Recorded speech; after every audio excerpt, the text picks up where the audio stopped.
CPC पढ़ेंगे और CPC आज स्टार्ट करेंगे, ठीक है। और सीपीसी में काफ़ी नए बच्चे हैं, थोड़े बहुत नहीं आ पाए हैं, थोड़ा सा बाहर गए का कुछ नहीं आ पाए हैं।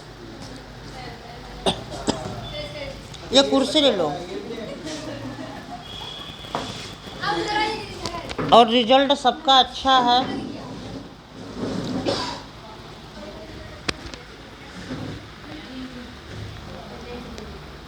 रिजल्ट अच्छा है शिवांगी का,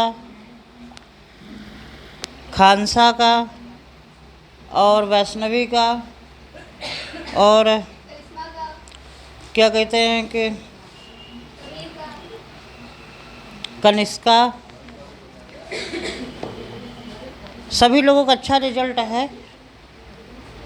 और इसमें से कुछ लापरवाह हैं, वो लापरवाही न करें। और यहाँ पर आज हम लोग सीपीसी स्टार्ट करेंगे। सीपीसी में क्या स्टार्ट करेंगे? आज नया टॉपिक स्टार्ट है, ठीक है ना।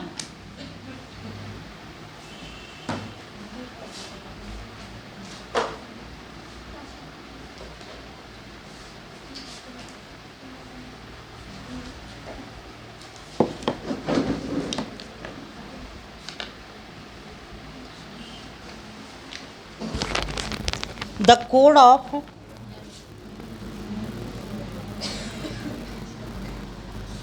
code of civil procedure 1908। क्या पढ़ेंगे? The code of civil procedure 1908 है। इसको हम लोग हिंदी में कहेंगे सिविल प्रक्रिया। सिविल प्रक्रिया,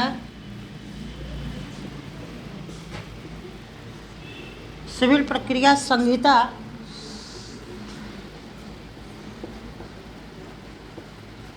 संहिता 1908। 1908 का जो एक्ट नंबर है, act number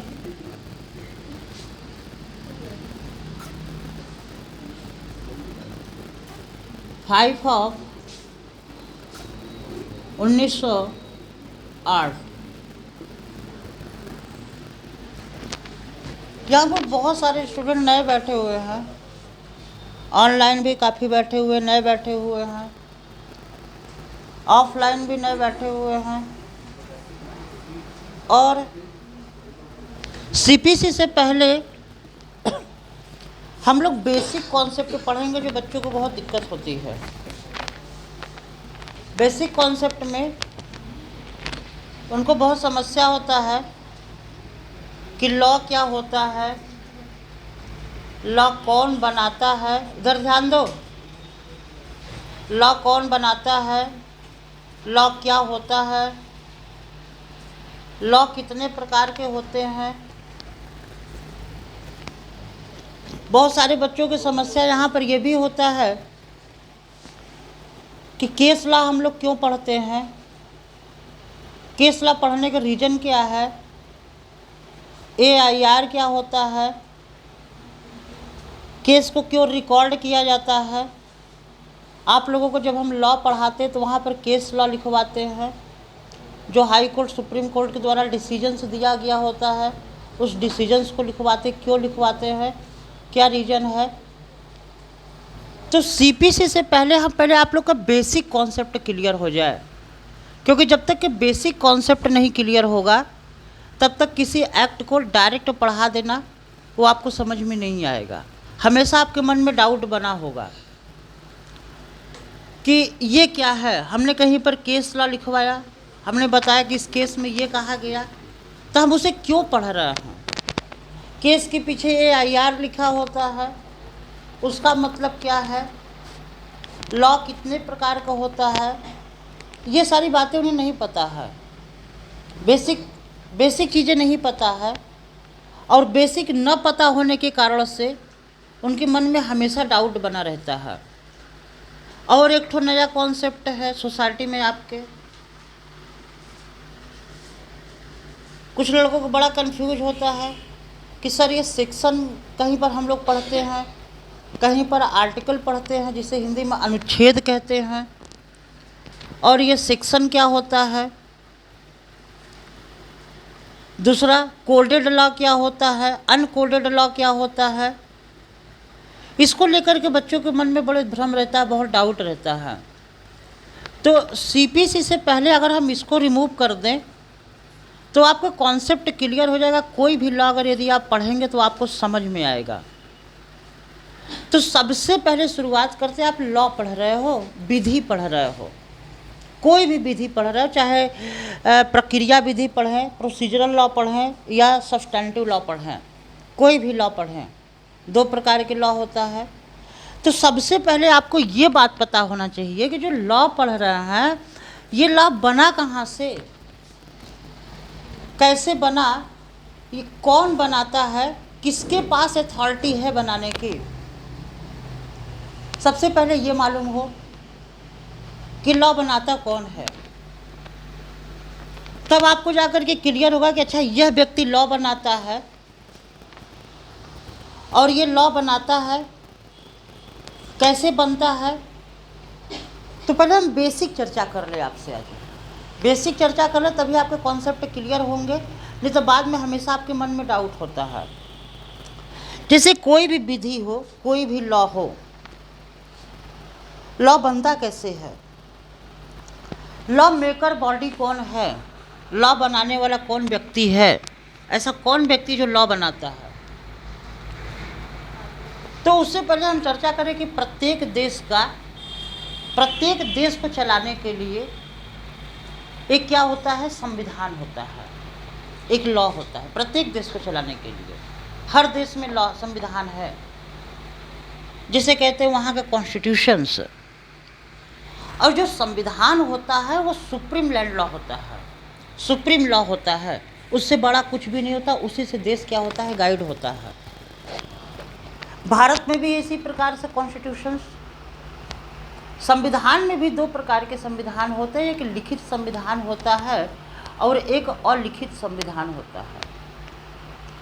written constitutions and unwritten constitutions. लगभग पूरे वर्ल्ड में, दुनिया में लगभग हर जगह रिटन कॉन्स्टिट्यूशंस है, कुछ जगहों पर अनरिटन कॉन्स्टिट्यूशंस है। जैसे इसका बेटर एग्जाम्पल है अनरिटन कॉन्स्टिट्यूशंस के यूके, यूनाइटेड किंगडम जो है उसका जो संविधान है अनरिटन है,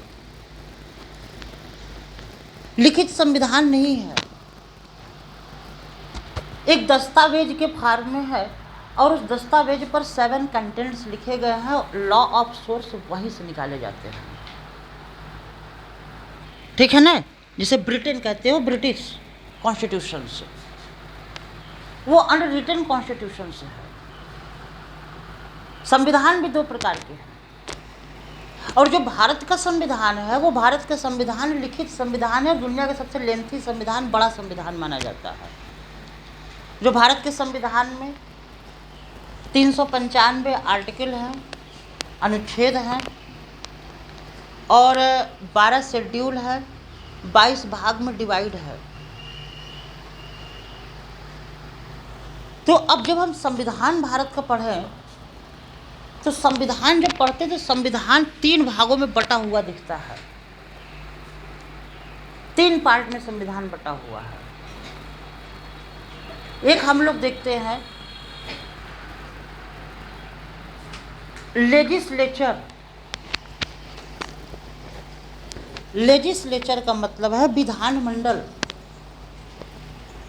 जो हमारे देश में 2 विधानमंडल हैं, क्योंकि यहाँ पर ड्यूल गवर्नमेंट का सिस्टम है, फेडरल सिस्टम है, और फेडरल सिस्टम में 2 गवर्नमेंट होते हैं, एक सेंट्रल और एक स्टेट की गवर्नमेंट। दो गवर्नमेंट है हमारे पास, और दोनों गवर्नमेंट की पावर अलग अलग डिसाइड किया गया संविधान में, उनको अलग अलग पावर दिया गया। 3 लिस्ट पढ़ेंगे वहाँ पर, यूनियन लिस्ट, और पहला पढ़ेंगे यूनियन लिस्ट, दूसरा पढ़ेंगे स्टेट लिस्ट, और तीसरा पढ़ेंगे